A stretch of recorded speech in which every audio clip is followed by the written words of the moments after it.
뉴스 킹! 뉴스 킹!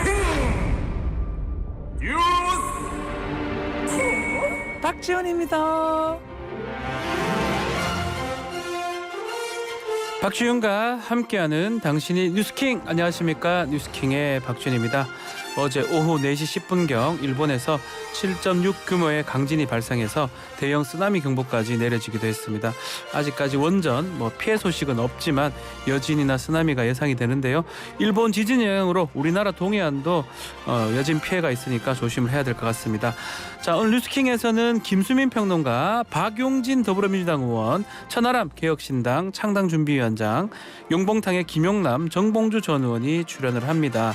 자, 카르텔 타파를 강조한 윤석열 대통령 신년사, 또 총선을 앞두고 있는 한동훈, 또 이재명 신년사까지 보고요. 이낙연 탈당 시기와 파급력, 이준석 개혁신당의 목표와 비전 등 대해서 이야기를 나눠보겠습니다. 박지훈과 함께하는 당신이 뉴스킹 2024년 1월 2일 방송 지금 바로 시작하겠습니다.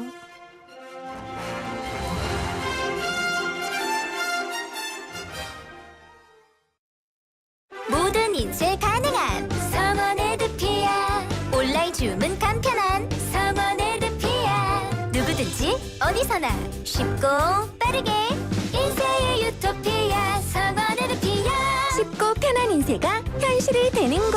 국민 인쇄 성원 에드피아. 리틀 약사의 이름을 걸고 더더 깐깐하게 더더 꼼꼼하게 비타민 미네랄 다 리필스 더더 깐깐하게 더더 꼼꼼하게 오메가 유산균 다 리필스 유튜버 리틀 약사의 배합 노하우를 담았다. 다 리필스 확실한 성면 안전관리 필요할 땐 365 컴퍼니. 성면으로 지은 곳이라면 든든한 365 컴퍼니. 학교, 기관, 성면으로 지은 건축물이라면 안전하게 관리하세요. 성면 안전관리와 해체 제거는 365 컴퍼니.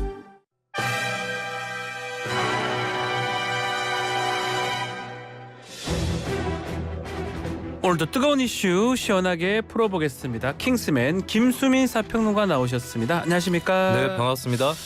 자, 새해 첫날이 어젠데요. 자, 일본에서 7.6 규모의 강진이 발생했는데 한때 대형 쓰나미 경보까지 내려지기도 했다면서요. 네, 어제 오후 4시 10분경 이시카와현 노토반도 지역에서 추정 규모 최대 7.6의 지진이 발생을 했습니다. 이번 지진은 2011년의 동일본 대지진 9.0대보다는 낮지만 네. 1995년에 한신 대지진이 7.3이었던 것에 비하면 큰 규모의 지진이고요. 이번 지진으로 최고 높이 5m에 달하는 지진 해일이 예상이 되면서 대형 쓰나미 경보도 발령이 됐습니다.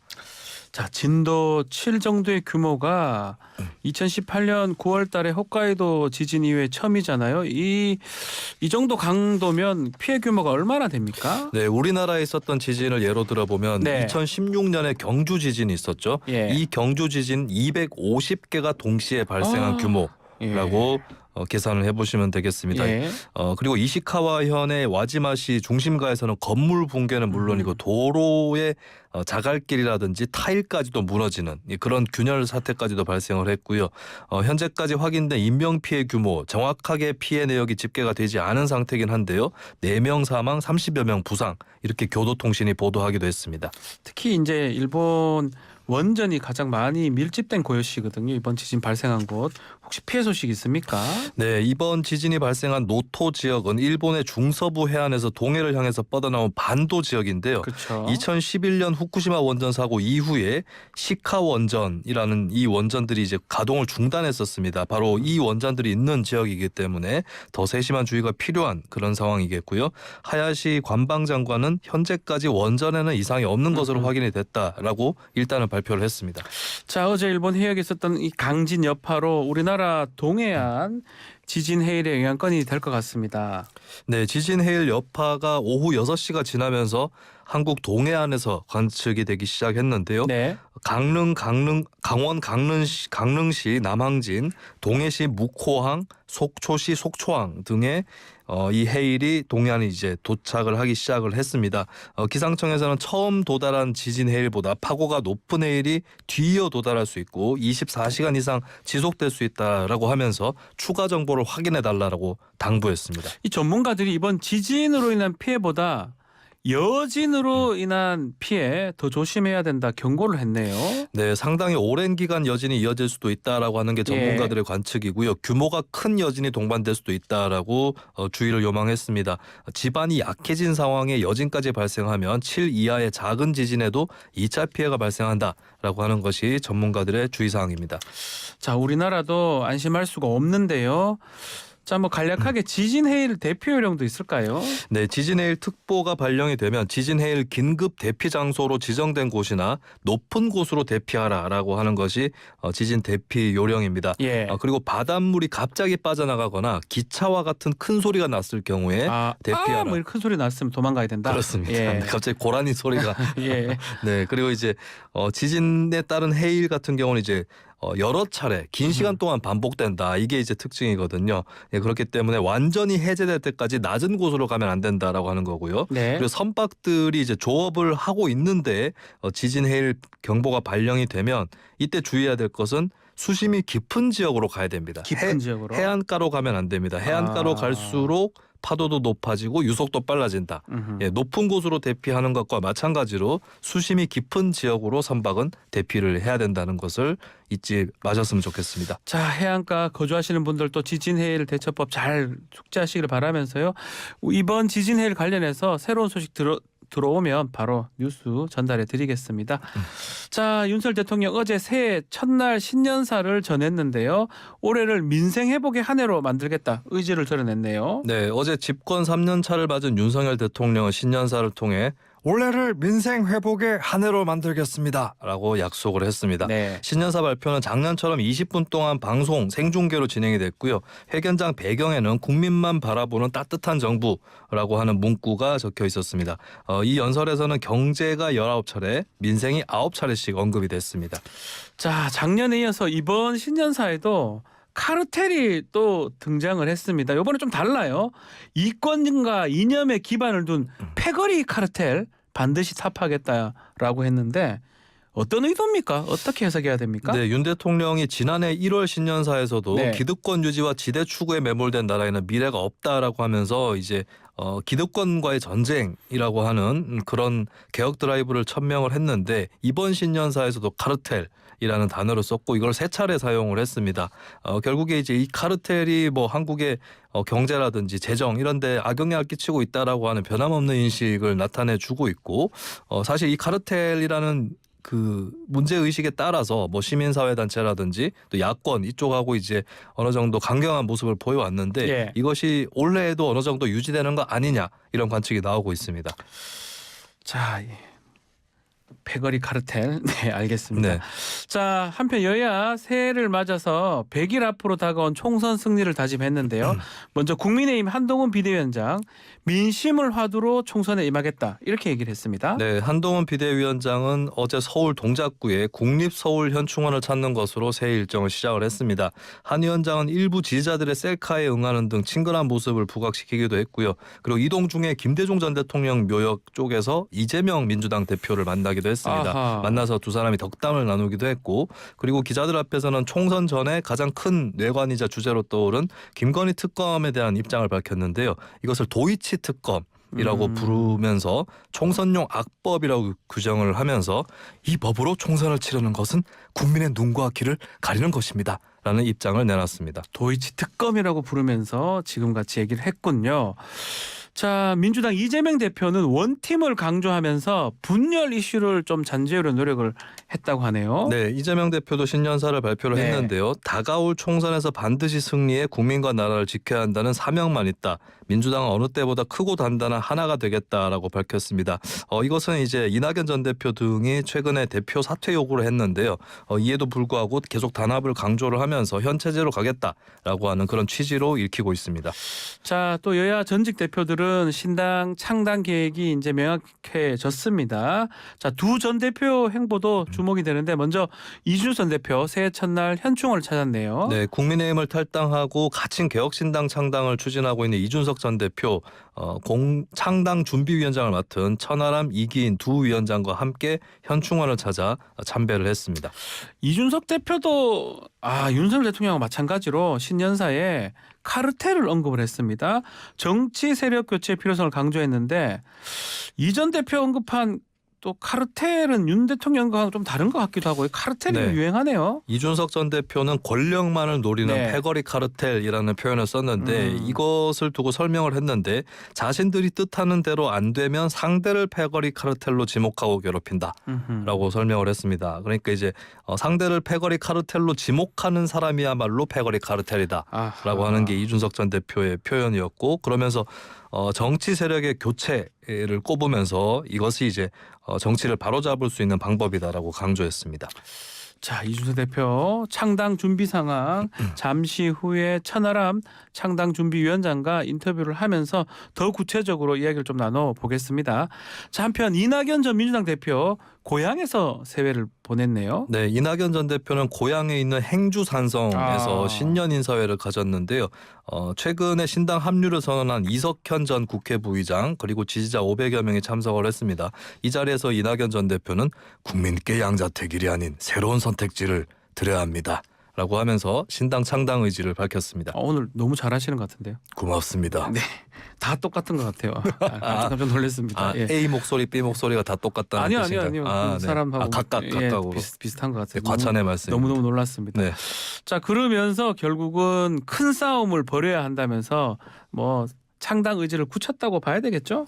네, 이 전 대표 신년사에서 올해 우리가 국민께 네. 희망을 드리기를 바란다라고 하면서 그러자면 우리는 큰 싸움을 벌여야 합니다. 라고 얘기를 했습니다. 사실 양자택일 아닌 새로운 선택지라는 표현을 썼기 때문에 이 싸움의 대상에는 여당뿐만 아니라 이재명 대표도 포함된다라고 볼 수가 있겠고요.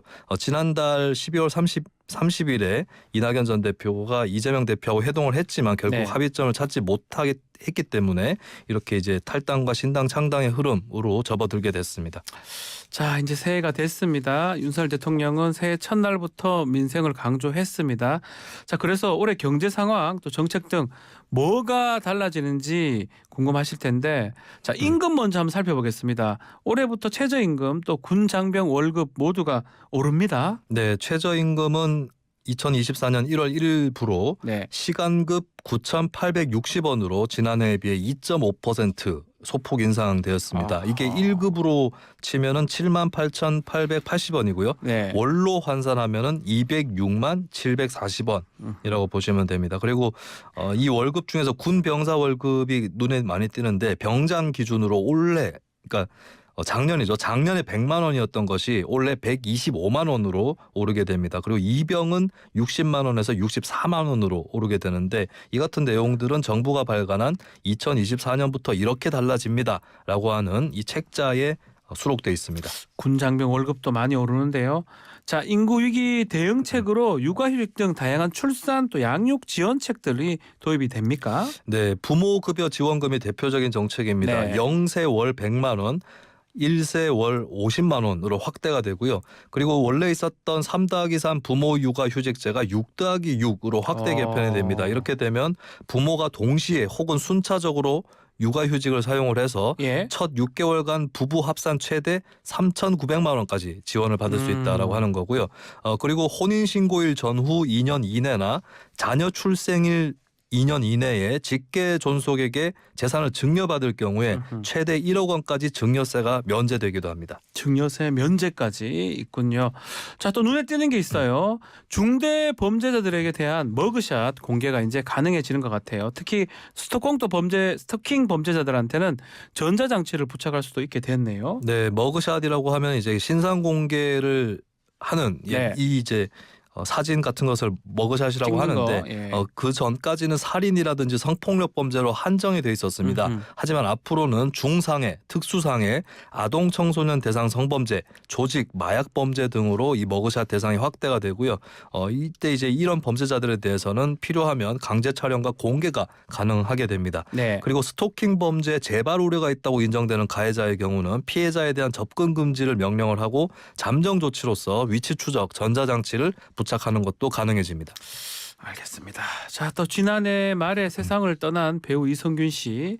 자, 협박을 해서 5천만 뜯은 범인이 검거가 됐는데 알고 보니까 이성균 씨하고 연루된 유흥업소 실장의 윗집에 살던 사람이었네요. 네, 이성균 씨를 협박해서 5천만 원을 뜯었다가 구속된 20대 여성 A 모 씨는 네. 평소에 친하게 지냈던 유흥업소 여실장 B 모 씨와 사이가 틀어지면서 그 마약 투약 증거를 경찰에 건넨 그 제보자로 확인이 됐습니다. A 씨는 작년 10월 유흥업소 실장 B 씨의 마약 투약 의혹을 경찰에 제보를 했었는데요. A 씨는 이제 사기 혐의로 실형을 선고를 받은 적이 있는데 그때 이제 마약 투약 전과가 있는 B 씨하고 교도소에서 처음 알게 됐고 예. 이후에 오피스텔의 윗집 아랫집에 살면서 친하게 지낸 그런 사이였습니다. A 씨는 이제 인천 경찰청에 직접 찾아가서 B 씨의 머리카락 등의 증거물을 함께 제공했던 그 당사자입니다.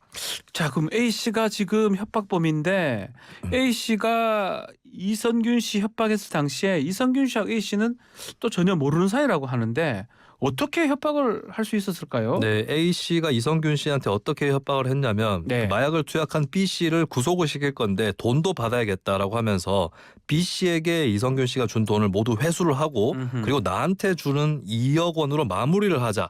이런 방식으로 협박을 했습니다. 자, 그렇다면 지금도 좀 애매한데요.